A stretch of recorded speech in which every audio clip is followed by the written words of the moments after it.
Welcome back to Franchise Tagged. This is the 2021 NFL Draft Retrospective video. Today's video is going to be the AFC North. But before we get into that, you can find our Discord or Twitter links in the video and right into the description. I am Elijah and my co-host here. I am Gabe, and we will get right into the Steelers. Starting off round one, pick 24. They took Najee Harris out of Bama. He's another one of those first-round running backs where there's been a lot of first-round running back hate, or I guess not hate. There's been a lot of controversy around whether or not you should take running backs in the first round. And I think that there are two situations in which that is a good thing to do. And the first is if it's a polarizing prospect, a Saquon Barkley, a Bijan Robinson, a Barry Sanders, like one of those guys where you are taking them top 10, period, that's it. And the second scenario is kind of two scenarios in one, but either it is your only need or it is a big need of yours, and if it's your only need, that's all you need, you can take them whenever, I don't care. You're filling the only hole you had. And if it is a big need of yours and you're taking them in the latter half of the first round, I think that's okay. And the big thing that makes first-round running backs cool is that you've got that fifth-year option if they're in the first round. You don't have that if they're not. So I don't hate this pick because it was a first-round running back. I hate this pick because I don't really like Najee Harris. Good. Glad we're going to be on the same side here. I think he gets a little bit of unwarranted hate. I think that the one clip of him missing the hole and not just punching it when there was a gap, I think that gets spread around a little bit too much. But he does have a significant lack of explosiveness, and there's no reason for it yet. It may come out that, he had a strained hamstring that he was playing on through the whole season, and so that's why he was, being a little hesitant. But I had him graded at a B. I think after his rookie season, it would have been graded much higher. But it almost seemed as if the running back regression just hit him like a truck after one season. And I don't know. So I think that the B is generous, and I'll get into why right now. I don't believe that the Pro Bowl for Najee was earned. Same kind of way I felt about Mac Jones, where he's not top of any real statistic value for the quarterbacks. I don't see why he's getting into it for that. Now with Najee, he was, but that was more so from the fact that the Steelers were like, okay, run the ball. All right, next play, run the ball. Let's try running the ball again. And he didn't have a great yards per carry. It was simply the fact that he was the offense. They ran the ball. And so he's 37th in yards a carry in his rookie year, and he made the Pro Bowl. That doesn't rub me the right way. Year two, he dropped off heavily from his rookie year, and so the rookie year is where I think the praise comes from. And then second year, fell off while still not increasing any yards per carry, but still being top 5 for attempts. So I think the fact that the Steelers just can't seem to figure out a passing game while he's still getting the rock so much but still underproducing on carries with it, it's iffy. But I mean, if they ever, I think they did. Do you know for a fact if they moved off from Matt Canada? I don't know. Not off the top of my head. While you're checking that out, I will say he was kind of thrust into an unfortunate situation where you're on the last season of Big Ben, who is not the same quarterback anymore, and you're on the first season of Kenny Pickett, who I don't think was ready to be a starter right off the bat. So you have two basically incapable passers, and you're thrusting a running back who is used to the workhorse role at Alabama, and so you're going to continue to give him that workhorse role because he's used to it and he can do that. And I think that when he has a more limited role and the Steelers have a more versatile offense and a better passing attack, I think he'll flourish. And so I'm doing a little bit of projecting where I'm saying maybe if he's not taking 300 carries a year, maybe if he's taking closer to 200, maybe 150 and splitting some carries, and maybe if he's, they're not pedal to the metal with him as much, I think that he can slow down, get everything together, and then kind of just increase that average. And I do think that an under 4 yards a carry average is not great. Uh, but I also the situation he was put in to be a running back in an offense without a capable quarterback is not a good one. And it's not like, oh, you were put in with a Big Ben who's getting towards that age where he's retiring. It was, you're getting put in an offense with a Big Ben who should have retired 4 years ago. And then you're Yeah, getting put in an offense with a quarterback who's not going to be ready to start for 2 years. So, there's still upside with Najee where he gets all these carries and he's yet to fumble off of a rushing attempt, and that is insane. Um, that is kind of but crazy. I don't see the first round running back that they picked him at elevating the team better than they would have just got a better O line and then added a running back the next year, or maybe gone for any number of moves up for a quarterback or anything that they could have done. I don't see him elevating the team that much, but I do still see a future for him as a good player. They just need to figure out how to run an offense better. I gave him a C plus. I think that I'll probably move down to a B minus and meet you in the middle. But I think that the players picked after him, the only one that is clearly better is Greg Newsome, because everybody else was either a position they don't need or just didn't pan out. And I think that that's it. Like those are your two options: is position that the Steelers already have good players at, like the D line, or this player wasn't good anyways. So I mean, maybe you say, okay, grab Javon Holland, make a very elite safety duo with him and Minka, but do you really need that when you were a dominant force in the like mid 2010s with AB and Le'Veon Bell, and so you kind of want to get back to that, and so you take a high profile running back who's going to be pretty good, and kind of put him in that Le'Veon Bell type role.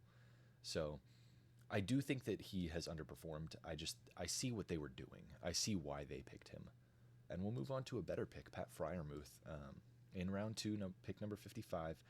He was less efficient in year two, but also went from Big Ben to Kenny Pickett. And even though I did just say that Big Ben was an incapable passer in his last season, he was. Watch his highlights. There are none. I think that he was probably a little bit of a better passer than Kenny Pickett, but I think that the future's very bright for him, just because of his ability, and the value was really good, and he's in an offense that's got a promising young quarterback. Um, so I like his future. What would you like to say is your grade for him? I had an A minus. Okay. So I hear your Kenny Pickett hate, and I'm gonna just not listen to it right now, not address it. Pat has performed better with Kenny Pickett as the quarterback. He's moved up in yards per reception, he's moved up in target share, and all of this while being the second tight end picked in the draft, a significant amount of picks later than Kyle Pitts, and overproducing from Kyle Pitts. Granted, both of them are somehow in offenses that seem to suck massively. Pat just happens to be slightly more healthy to produce better. Um, but I think the value of tight end is a lot better in that second round, and the value of what he brought to the team was a lot better. I had a B plus on him. Man, you're just trying to gas up Sam Laporta, aren't you? No, what You're is talking about the Pat value from? of you're talking about the value of tight ends in the second round. Like your team didn't just take a tight end in the second round.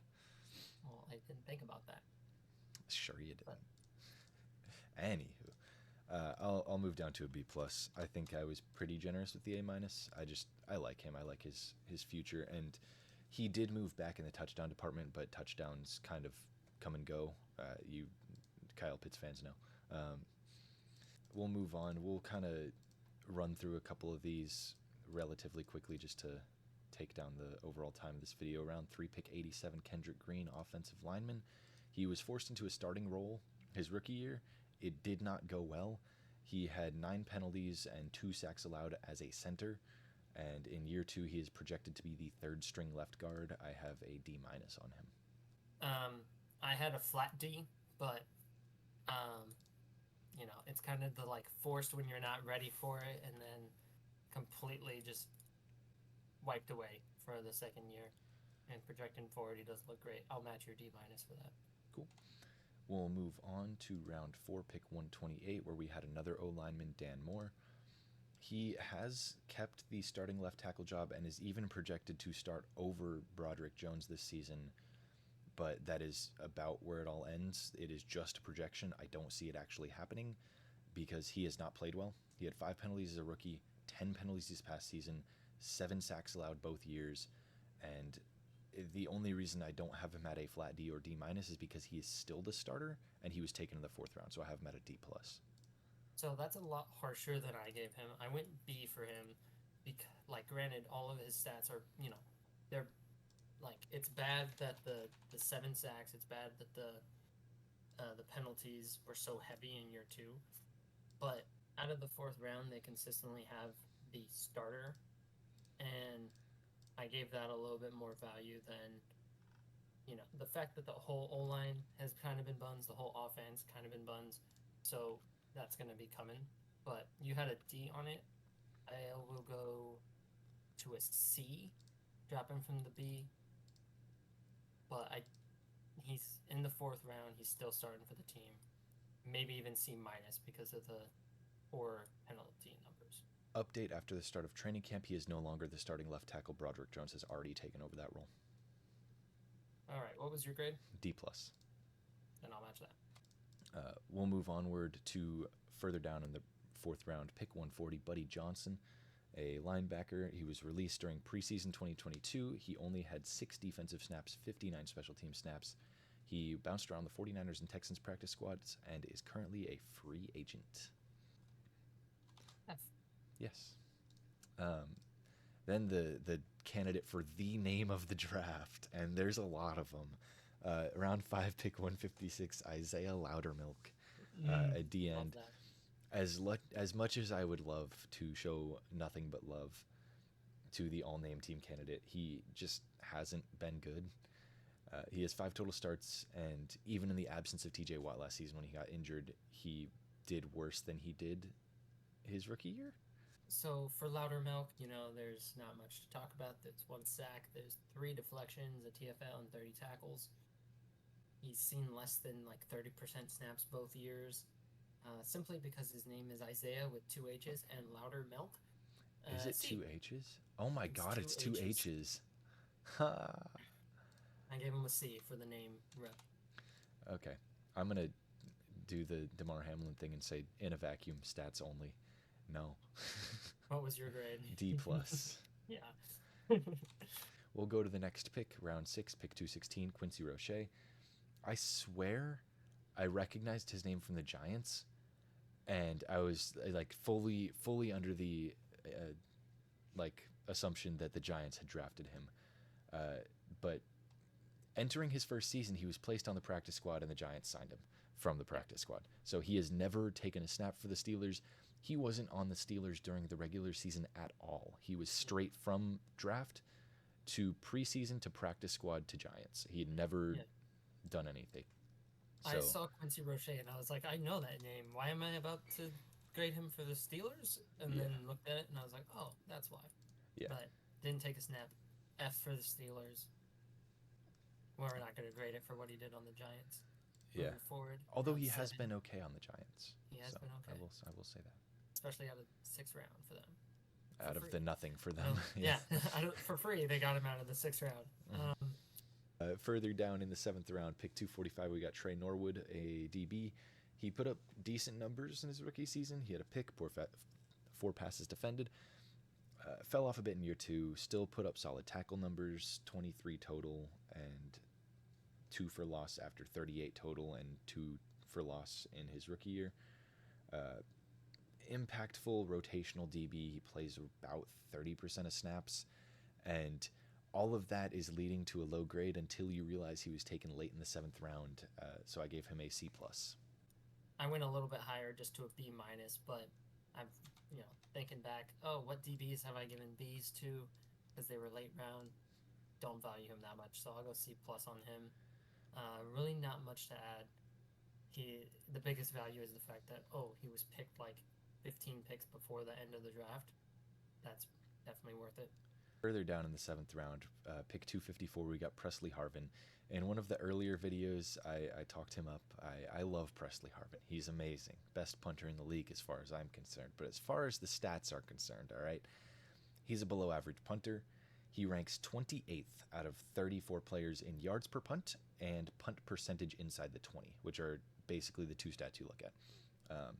He ranks higher in net yards per punt, which is yardage minus or punt yardage minus return yardage, but that's not a punter stat, that's a special teams stat, and he's still in the bottom half of the league in that statistic. So even though he is better, he's still bottom half.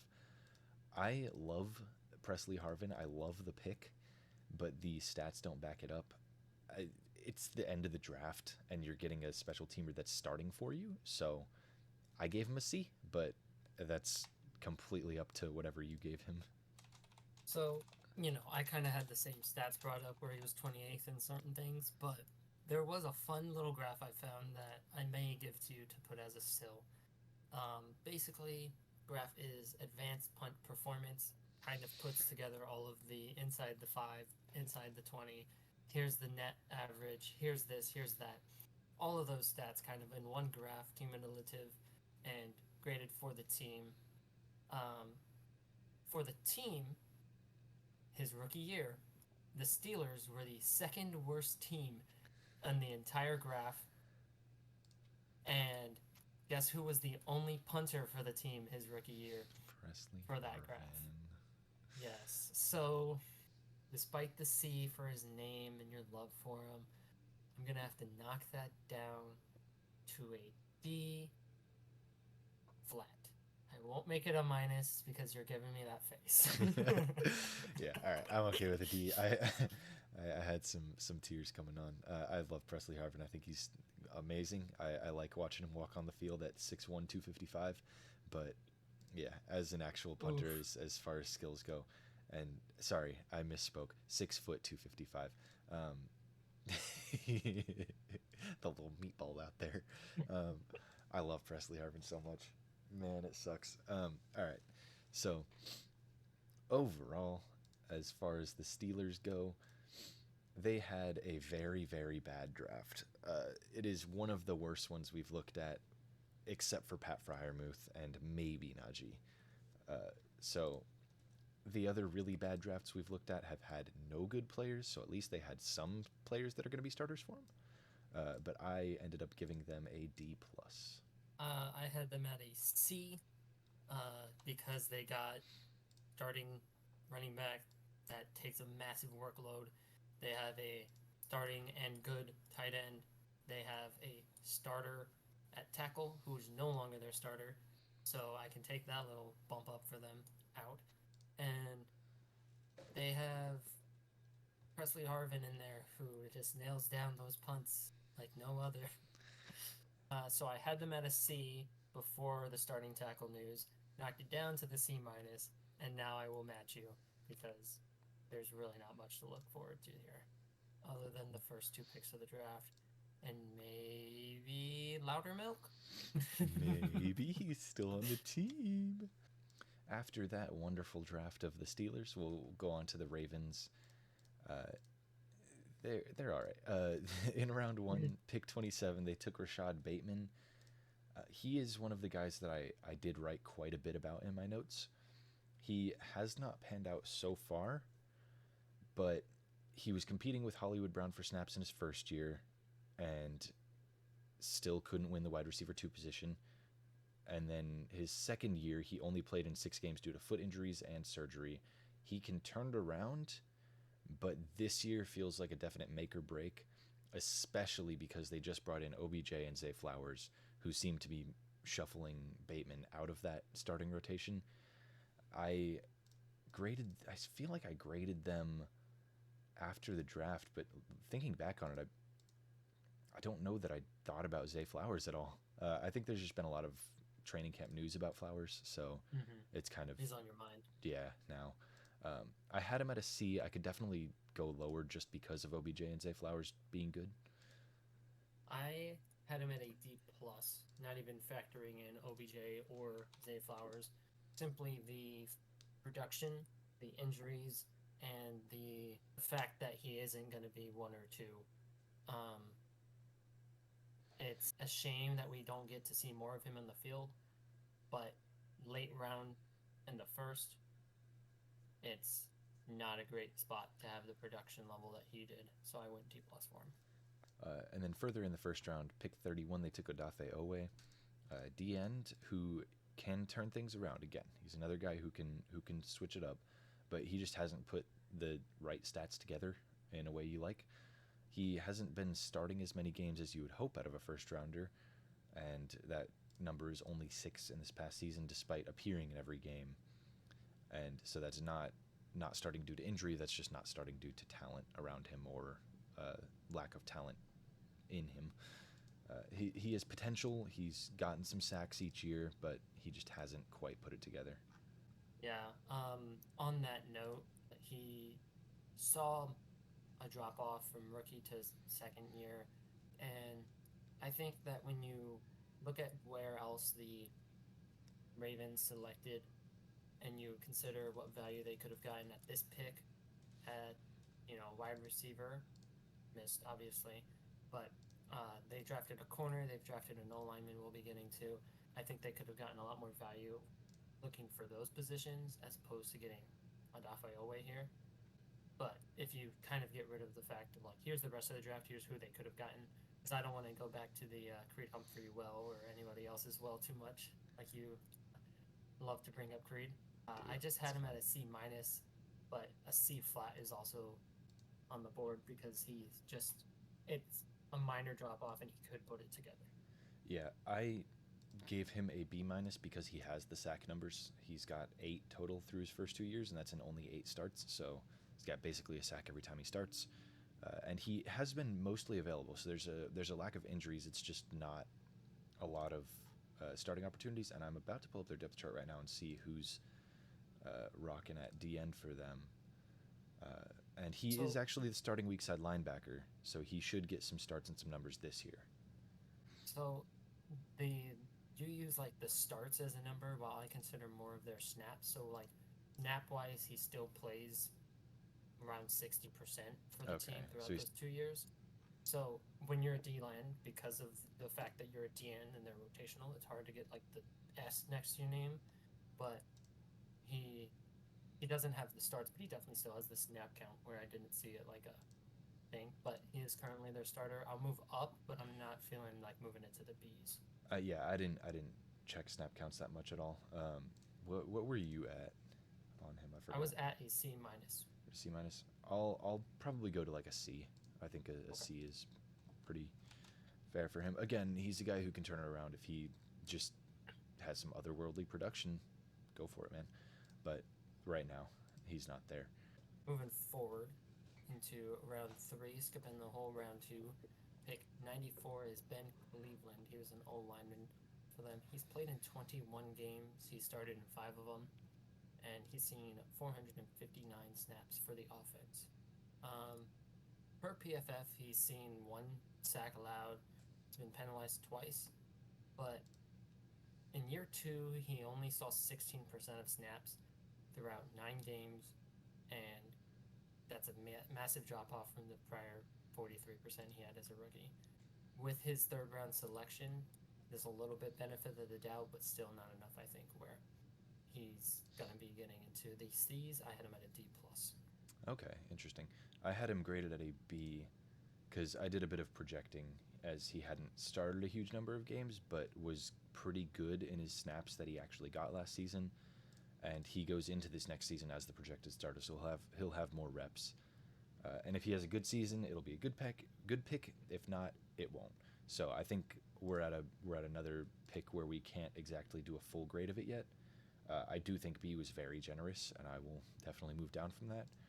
Um, I'm probably Kind of looking. meet in the middle at C, I was where it's thinking kind of that, that, yeah. yeah, It's that same kind of thing, that, same as Odafe, where it's like, yeah, give him time, see what he can do, um, yep, for and sure.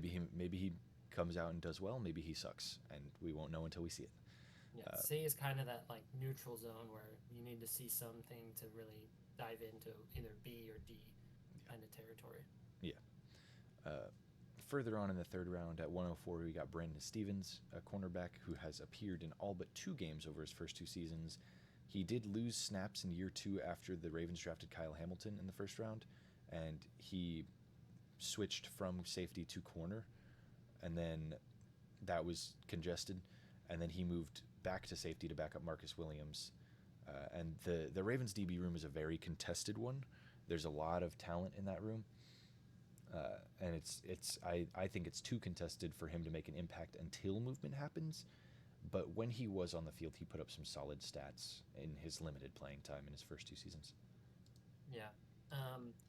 I had a little bit of stats where when you look at his coverage stats, it kind of makes sense why he lost some of that snap count moving forward through those years. It's an interesting thing where he produces, but it doesn't seem like they value production in terms of other players and what they do for them. He's a backup heading into the season, so I don't see enough snap count coming his way to really allow him to have a breakout season and jump ahead in the grade that we usually have been projecting for players such as Justin Fields. Um, I had him at a C minus. Where were you feeling? So I had him at a B again, where I was grading a lot of, potential moving forward, but there's not that much potential moving forward for him. I think I was very generous with him, and I think a matching grade of OA in Cleveland at a C is fair. Damn, this whole class mid. Yeah, basically. In round 4, pick 131, Tylon Wallace, another wide receiver that the Ravens took. He is in one of the weakest wide receiver rooms in the league and has a whopping 6 catches for 56 yards through 2 seasons, despite appearing in all 17 games as a rookie and 9 games this past season. Only 1 start through those 2 seasons, and that is nothing but disappointing. While you have mentioned that he is on the worst 4 of wide receivers, he's also on one of the worst passing, right? Like, it's not a passing focused offense whatsoever, so I could see the lack of numbers there. But he definitely feels like a roster filler, where it's just kind of like, we're going to put you here and we're going to have you here because you can, throw your body on the line for special teams. I gave him a B, but B minus given below average kick return stats that he has and below average targets, receptions, all of that moving forward, considering the wide receiver room, I think is more valid. I give him a D as well. I'm thinking of moving down because not only is that wide receiver room becoming more contested, he's a 4th-round pick, so that's not a very good look. And just to kind of touch on that, what you said about the receiver, or like the team isn't very passing focused, I think it's more of like a Bears situation where like they're not passing focused because they don't have receivers. I think they were trying to they went and got receivers. They went out and got themselves receivers this offseason because they want to be more passing focused. They just haven't been able to because of that lack of top-end receiver talent. And they've been successful with what they've been doing, so they don't have a high enough pick to take top-end receiver talent. And so they were, lucky to have Zay Flowers fall to them in the late first. But yeah. Just a quick stat to throw out there: the Ravens were the 5th lowest passing attempts in the league. The other teams were the Panthers, expected, Titans, expected, Bears, expected, and the Falcons, expected. None of those teams have quarterbacks nearly as good as Jackson. Fields obviously is the outlier with the Bears, but we've seen what the Bears did last season. I think another thing is that's very consistent with those teams is very weak receiver rooms, except for the Falcons. But we know about the Falcons' rushing attack and how they just had a monstrous rushing attack, so it makes sense. We'll move on. We'll speed run through these 3 5th-round picks. Sean Wade never took a snap for the Ravens, traded to the Patriots before the season started. Trade ended up landing the Ravens' Senior Bowl standout Q Blue Kelly. The pick grade is entirely determined on how good Kelly ends up, but he is currently a 4th stringer in that another, again, very congested DB room. I still have this as an F, even though there is potential. I gave it a D minus just because they traded one guy for 2 picks, so that was the only upside I gave to it. But yeah, F is valid because it's players we don't know yet.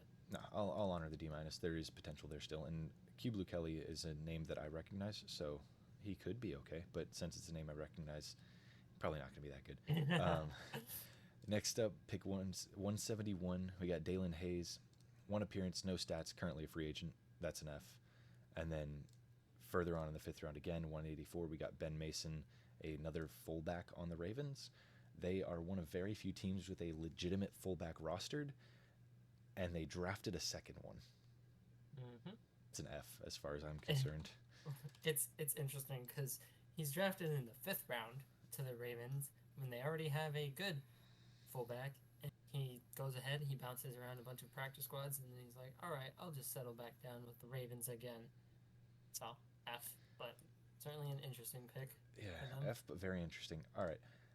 I have moved down on basically every single grade for the Mm-hmm. Ravens.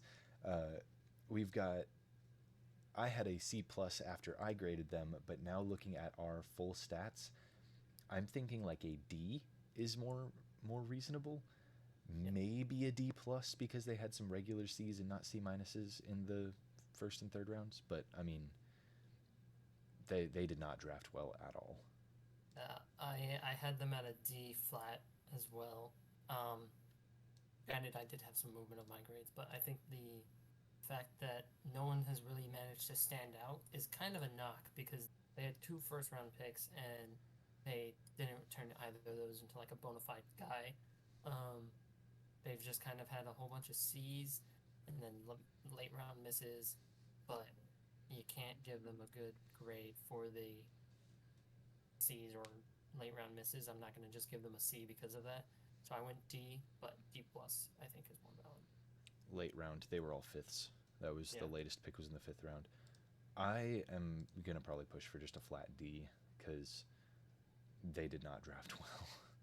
yeah, I can see that. And that was my original grade. It was just kind of like looking back at it right now. And to move forward, we got the Browns. Now the Browns at pick 26, they got Gregory Newsome the second.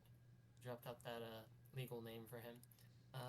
Newsome has started in 26 games for the Browns, and he's missed some games for like minor injuries. Nothing that would really be too concerning moving forward. Um, he's allowed around 60% completion wise in those advanced stats for defense, and he only has allowed 3 touchdowns off of 130 targets. He's corner two for the team, third in pass breakups for the team as a rookie. To me, he was drafted prior to Stokes, Eric Stokes, for the Packers, and he's played more. He's allowed less completions.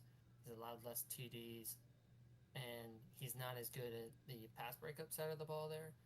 But to me, he stands out ever so slightly as better than Stokes.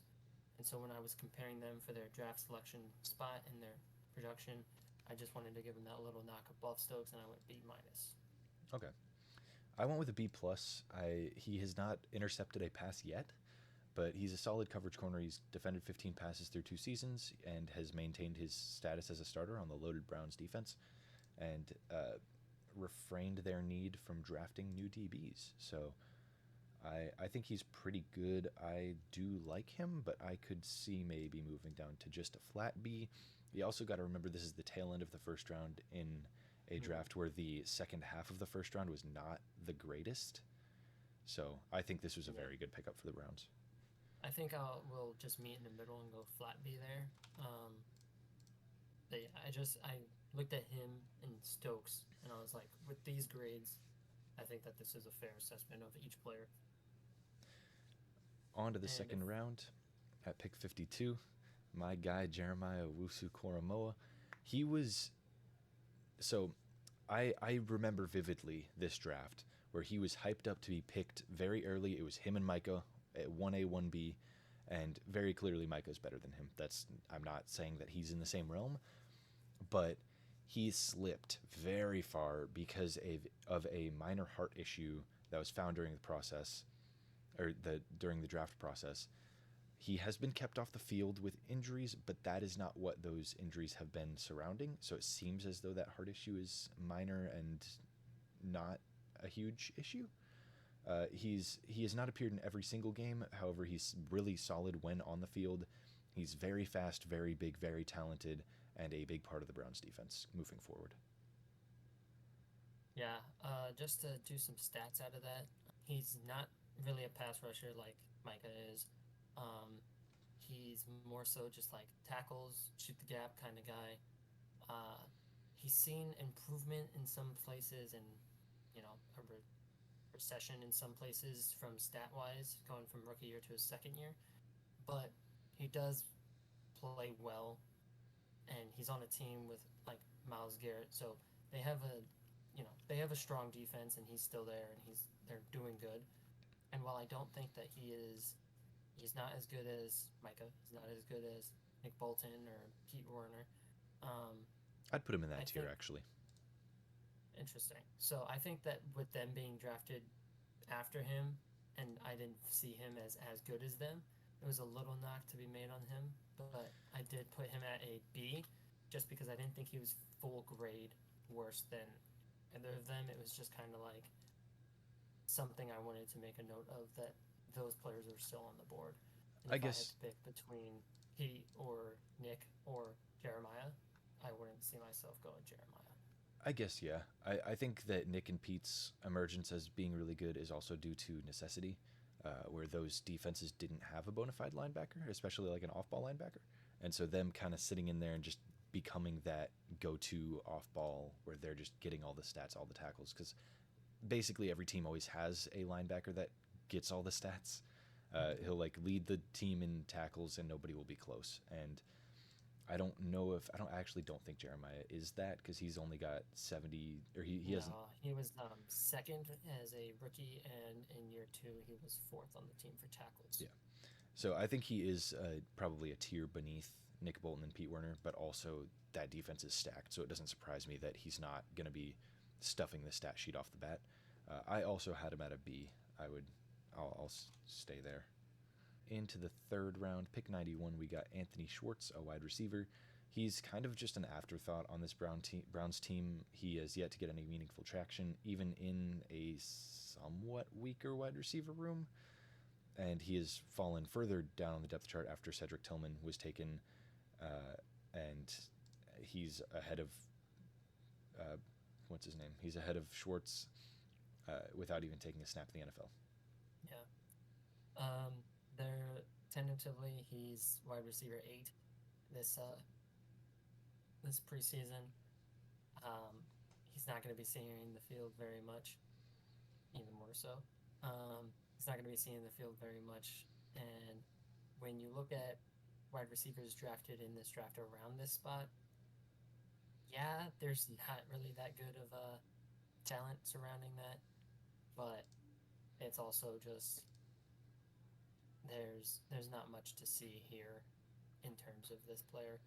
I did want to make a note though. He surprisingly has seen 10 carries for 96 yards and a touchdown. And that's just kind of fun. Yeah. But I had him at a D.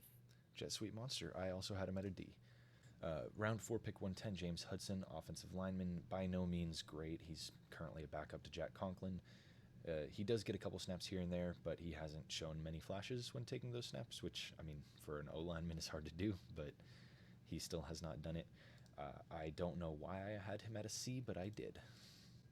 I had him at a C minus. Really, I compared his grade there to the grade on Dan Moore, who my grade on Dan Moore went down because we learned that he's no longer a starter. So I think that the a D flat is pretty easy to come to agreement on for Hudson. That works for me. Further on in the fourth round, pick 132, we got Tommy Togiai, defensive tackle. Apologies if I butchered that name. I'm sure I did. He hasn't been super effective through 2 seasons, and snap count can account for some of that on such a star-studded defense. But 2 starts in 2 seasons and 4th string D tackle on the depth chart is not good. I had him at a D. D minus is in play as well. Yeah. I had him at a D. Just want to note that for both seasons, his PFF grade is under 39. Um, that was just wild to me to find out. But yeah, I think that underutilization in terms of his snap count being so low kind of leaves you just at a D wishing for more. Yeah. I'm confused on my grade for this next player, so I'll kick it off. Yeah, no, hold on, because I'm confused about on mine as well. Okay, round 5, we got pick 153, Tony Fields, a linebacker. Um, in my notes here, Tony Fields saw no defensive snaps as a rookie, and in year two, he had 276. And with those, he was the third linebacker for tackles on the team. He had an interception, a TD, a forced fumble, a fumble recovery, a TFL, and a pass breakup. And off of just 276 snaps out of the fifth round for that, that left me very surprised, and that left me to leave him with a B plus of a grade. And I'm not seeing that anymore. I had him at a B, and I said, although he isn't a starter, when he got opportunities last season, he shined. He was in all 17 games. He started 6 of them, and he put up 48 total tackles and pulled in an interception among those other stats, allegedly. Um, I like him. I like the fact that he's gotten all these stats, obviously. I think that we should not just give him, like, he's not starting D, because he did pull in a bunch of different things, but I'm thinking closer to like the C plus B minus range is probably pretty accurate. B minus maybe Yeah, because it's a fifth round pick that B put up minus some because cool fifth stats. round didn't have that much and did pretty fun stuff. I think is fair and is interesting though. And he is the backup. He is a backup linebacker to a guy that's questionable in Sion Takitaki. We may see him play this next season, and maybe he gets another forced fumble and interception and touchdown and strip sack and Yeah. all these other things. So, and his entire bucket list for the NFL, one of all of them. Yep. Next up, we can run through these last two. Further in the fifth round, pick 169, Richard LeCount, DB, 9 games played, 1 start his rookie year, 3 combined tackles, no other stats. He's on the Rams now. That's a pretty easy F. Yep. And then Demetric Felton at 211 in the sixth round. He isn't exactly a great running back, but it's understandable in a backfield that features Nick Chubb and Kareem Hunt. And he did post pretty solid receiving totals his rookie season: 18 catches, 181 yards, 2 touchdowns, and all of this on 21 targets. So pretty efficient. He did take a large step back, appearing in only 8 games, touching the ball 3 times, and had a net gain of 4 yards.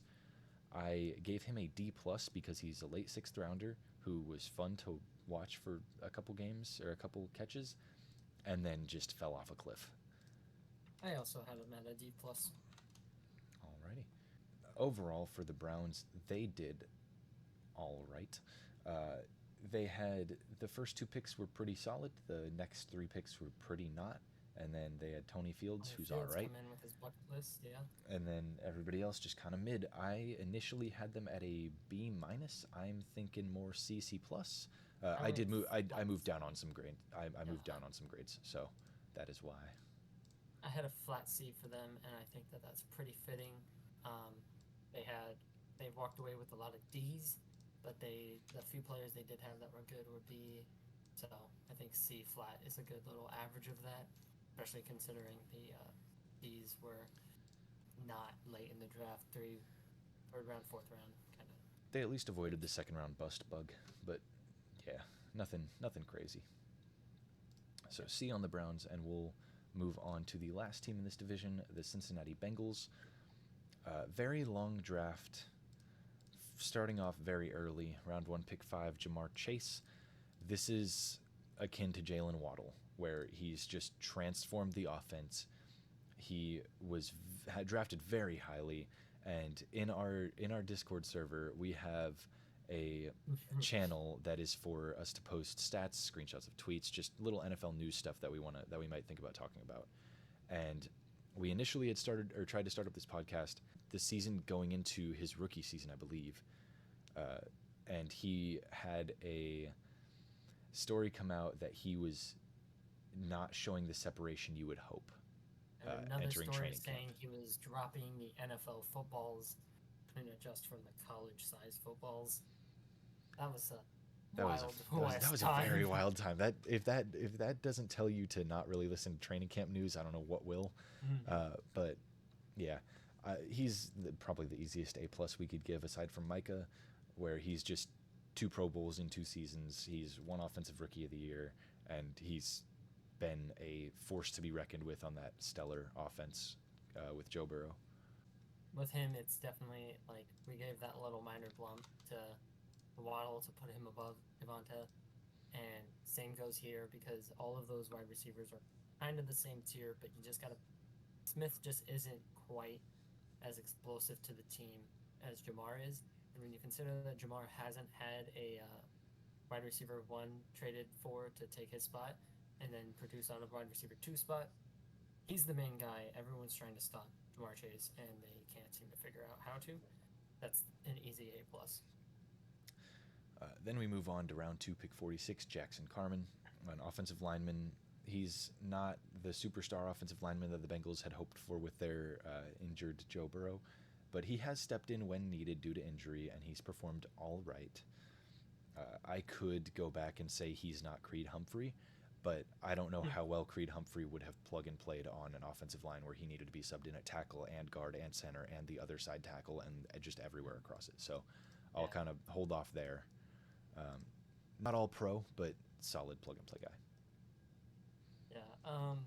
He ironically saw his first start at tackle, which was his college position, last season in the playoffs, which was an odd time to try that out. It's a hell of a time. Yeah, he actually was successful the first time he played tackle, and he definitely isn't going to have as big as a role, I wouldn't think, with Orlando Brown coming into the picture. And he's probably going to likely go back to being moved to guard and wherever else they need him. But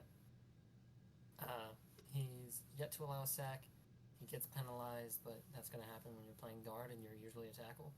I went C minus simply because there's a little bit of projection to not have a great season going for it. So yeah, I had him at a C. I'm leaning C minus, especially now that I've checked the depth chart. I think technically he is the backup left tackle, so I think that he'll still be plugged and played as much as he has been. And I think that it is always valuable to have a guy that you can trust at any position, that you can just be like, oh, he's injured.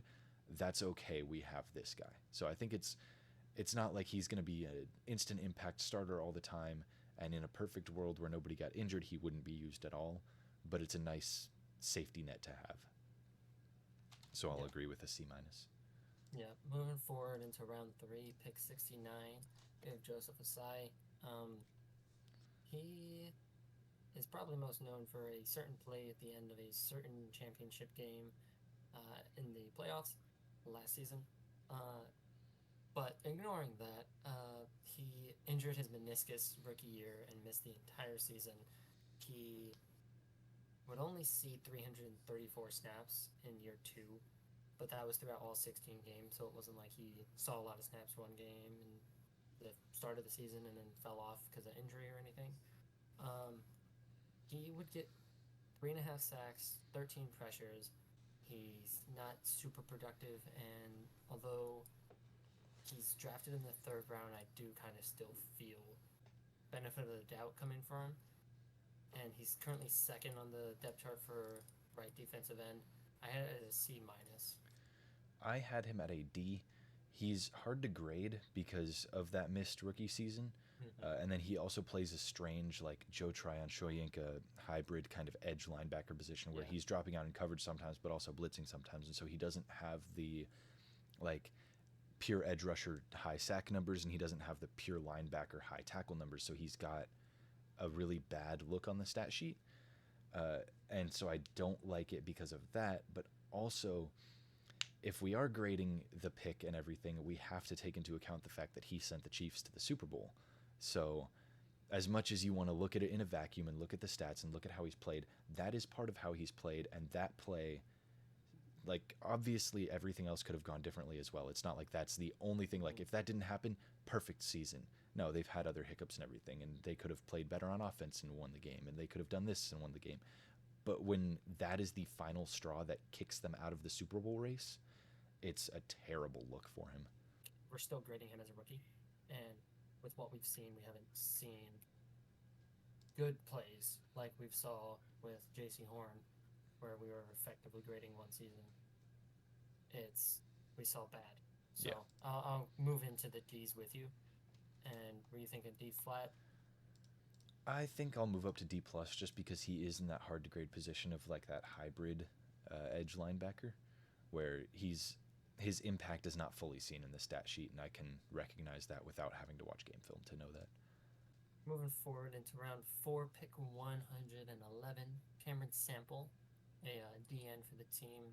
He's seen 722 snaps this far, and with those snaps, he's seen 3.5 sacks, 12 quarterback hits, 19 pressures for the team, and he produces more than Asai did. But again, Asai's that hybrid role, and also Sample's seen twice the snaps as Asai, so he's kind of having more of those pass rushing downs. And so, yeah, he's picked like 40 picks later. It's still he's still being outplayed by a guy who plays a lot less than him. So I'm gonna lean more towards a like a D or a D minus for him. Wow. Okay. I was very, very lenient in that case. I had the stats of 12 QB hits, 5 tackles for loss, and very good availability. Uh, he looks pretty good because of that. He's now competing with Miles Murphy and Joseph Osai for a backup spot, basically to Sam Hubbard and Trey Hendrickson. But I think that just means that his future is it remains to be seen. We don't see the full story. I had him graded at a B because of those good stats that he put up when he did have the playing time. I could see maybe like a C, C plus, C minus, like somewhere in the C range. I would never go as far down as a D because he's put up 5 TFLs, 12 QB hits, and he hasn't missed games. Yeah, I get now that I'm looking at it, it seems like his snap count, like the difference in their percentage of being on the field is Sample does see the field more than Osai, and he does have a whole nother season to account for in those terms. Um, in terms of like their stats versus each other, I do like it's again he has a whole nother season to accrue those kind of stats compared to Osai, but um, when I'm looking at those kind of side by side stats, and it's like they play different roles, but I still value Osai more in that. Um, and especially when they're still competing for a similar roster spot, I don't see moving up, but I do see that there's more opportunity for him with the fact that he was healthy. So it's up to you.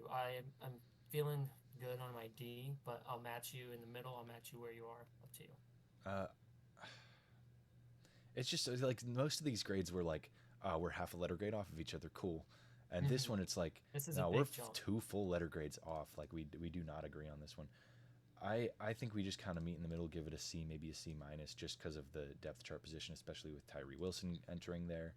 Um, that's not the right name. What is it? No, Miles wrong name. Murphy. Miles Murphy. There you My bad. Uh, sorry, Bengals fans, and sorry, Miles Murphy. go. Go Clemson. Um, but yeah, I'll see a C minus. I think is the lowest I'd go. Yeah, I'll go C minus then, Just because because he it did put does. up those stats in the Yeah, and fourth he was round. healthy, so you can't knock him for being unhealthy. It's just you have to have him over Osai because he was available and not injured for a whole season. So Mm-hmm. Next up, Tyler Shelvin, pick 122, also in the fourth round. 4 total tackles in 5 games over 2 seasons. He's on the Titans. That's a pretty easy F. yep, glad we didn't disagree by 2 letter grades there. Yeah, that means something. Deontay Smith, offensive lineman that can't earn snaps on the Bengals O line from 2 seasons ago, doesn't deserve any pity, is the exact words that I have written down. He's got an average PFF grade of 50 when he does get snaps, and only has 61 snaps through 2 years.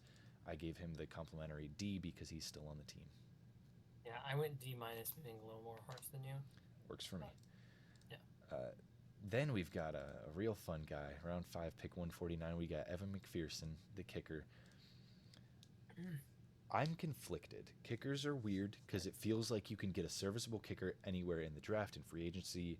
If you really want to trade for one, I feel like there's probably one that's like, oh, I'll offer you a 6th round pick and the team would take it. Like mm-hmm. there's not, there's like some untouchable kickers maybe, like Justin Tucker, and that's about it. Yeah, But Evan McPherson is in that tier of like, he's really good. And I think that any day 3 pick is a decent price to pay for that. yeah. It's interesting. I was conflicted not just because he's a kicker that was drafted and drafted in the 5th. I was also conflicted because of the fact that he did lead the league in as a rookie.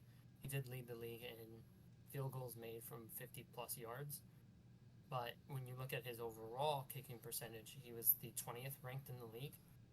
And I think the kicking like field goal made percentage would be the best percentage for him because he missed a game.